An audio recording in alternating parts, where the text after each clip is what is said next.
We are at one of the tunnels that we have to go through, and the tunnel is a train track and a tunnel. So there's times where the train goes through and there's times when the cars go through, and then because we're motorcycles we have to go last. So there's a queue down there and we're all sat by the garbage waiting for our turn. Yesterday, after the last campsite that you saw, we were very peaceful night there, and then when we woke up we just rode the 120 or 100 and something like that miles into Anchorage, where it rained on us the entire time and it was a pretty dull highway, so nothing really to show you there. And this morning has been about 55 miles, and again has been the weather like you can see now, and very grey and horrible. The mountains around us are pretty stunning, but again the weather's just ruining it a little bit. On the plus side though, all the rain that's then coming off the mountains, creating all these little white waterfalls down the mountains, all little white streaks that are really pretty.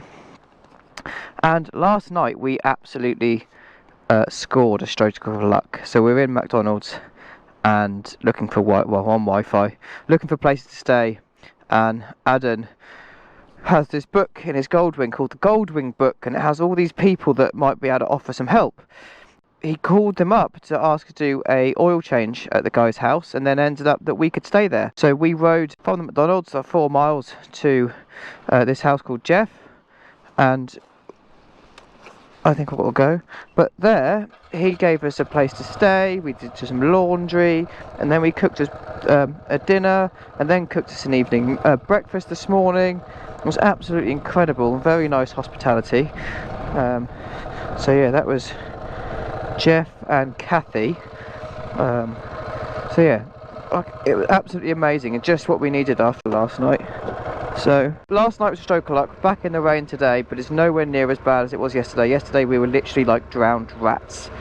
And the main focus of today is getting a ferry from Whittier to Valdivia, which is supposed to be a really nice scenic ferry.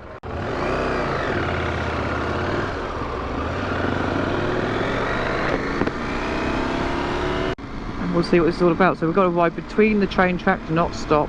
I'm looking forward to the drive, to be honest.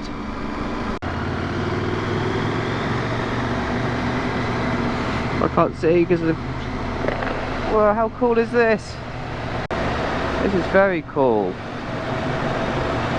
Yeah, it's all just cut out rock with a bit of, obviously, support beamsy things every now and again. Give it a bit of a head bomb. We've got synthesis galore.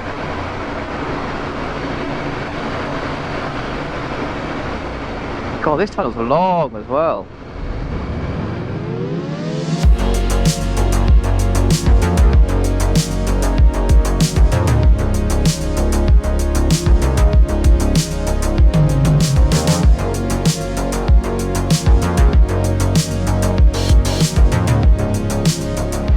And 3, 2, 1, back in the rain. Ugh. Right, I'm going to turn the camera off and I'll see you on the ferry when we're in somewhere a bit nicer. So we've just gone to check in and they gave us a little thing and they're like, stick it on your windshield. I'm like, yeah, it's wet. So how long that stays there, considering the ferry's not for a couple of hours? I didn't think about it, you know, just inside.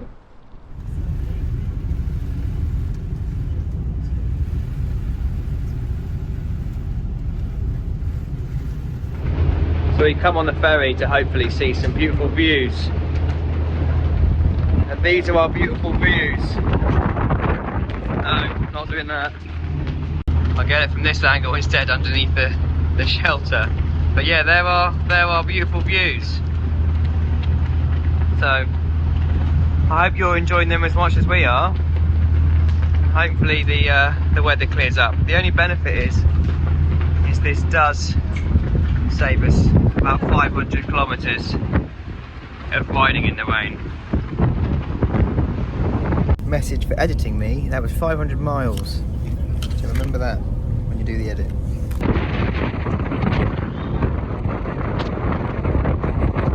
Oh yes! These are the views I've come for. Yeah. Stunning.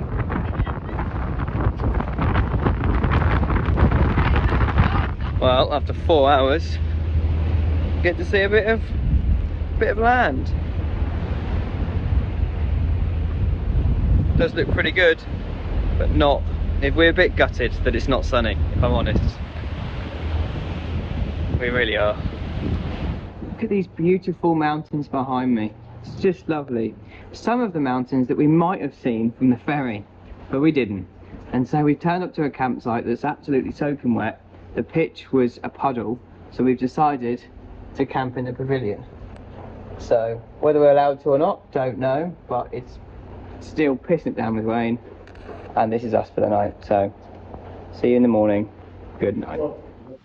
So it's the following morning. Had a sort of bang average sleep in the pavilion, and the views this morning look bleak, but we know that it's about 100 miles to get out of the weather, and apparently the section that we're doing from Valdives out towards Choke, which is where we were a couple of days ago, is really stunning and really beautiful. So hopefully we can still see at least some of those views, and maybe the waterfalls will definitely be flowing.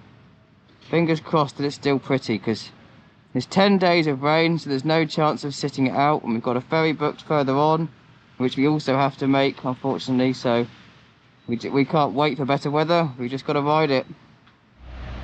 Look at this. It's the plus sides of having the rain.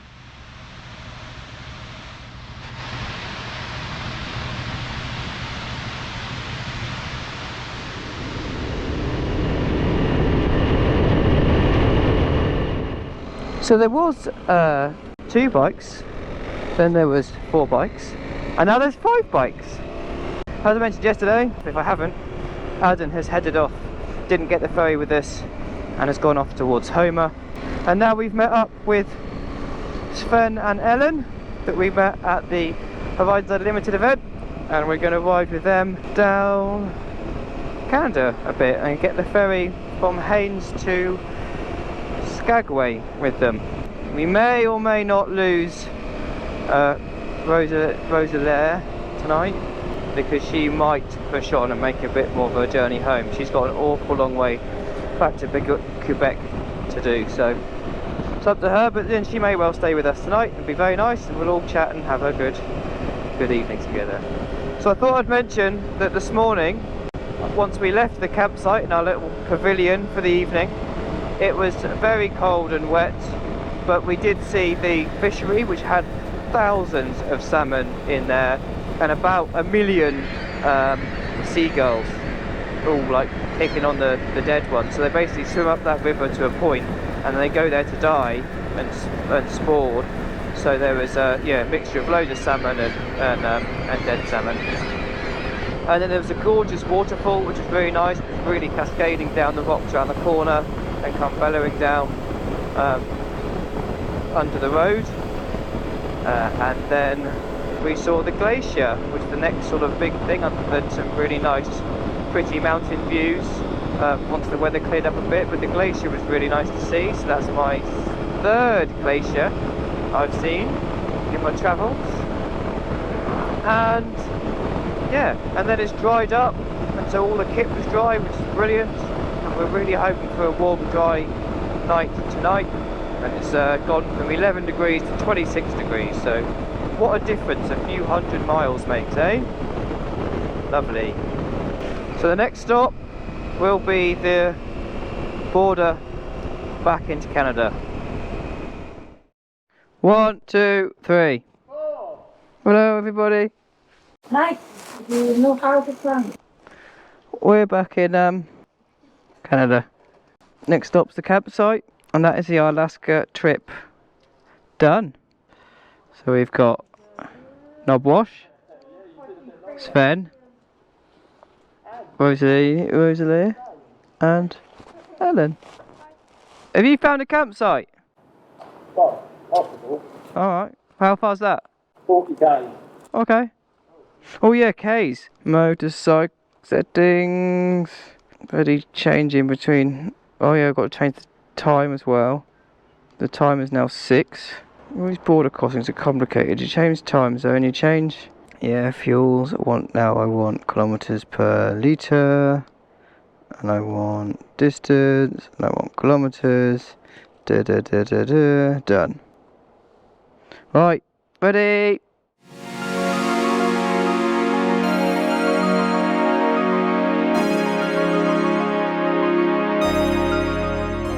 This is the sad moment where we wave goodbye to Rosalie. It's about 6,000 kilometers to go in about a week, which is a lot. But yeah, very nice to have her around.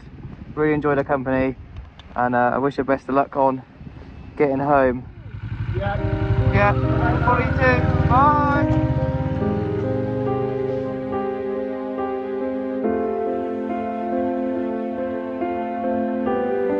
Off she goes.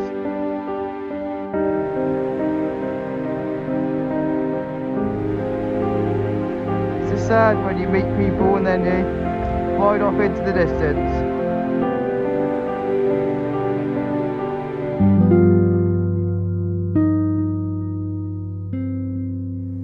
So the hunt for a campsite was on today. We made it down to Haines, which is quite a long way from where we set off this morning, about 500 odd kilometres, and back into Alaska for tonight. Tomorrow we're going to get the ferry from Haines to Skagway. Today was just smashing out miles. There's some beautiful scenery and some hills, but the weather was appalling, really. It was a bit grey and cloudy. There was a few nice picture spots, but it would have been nicer if, like you can see behind me, the clouds are there and covering up the tops of the mountains. So anyway, we found a lovely little campsite. It's quite sheltered. We're going to be here for 2 nights actually, because the ferry's not tomorrow, it's the day after. And there's been a local little brown bear, about 3 years old, coming here. So bear sprays on and all bear practices tonight as well. But on the plus side, we kind of hope we kind of see it. It's a weird thing. Like again, kind of want the danger to experience it, but don't want it. So yeah. Be nice if we see it, but at the same point we are camping here, so we've got to be very careful. So we went to the shops and we've got a lovely meal tonight, treating ourselves with some pork loins and some vegetables, and we're gonna have some mashed potato, which it's just powder smash stuff, but it's pretty good, and a lot easier than peeling potatoes and mucking about like that. Anyway, thanks for watching, and I'll see you in the next one. Who says you can't eat like kings when you're camping? And queens. Ooh.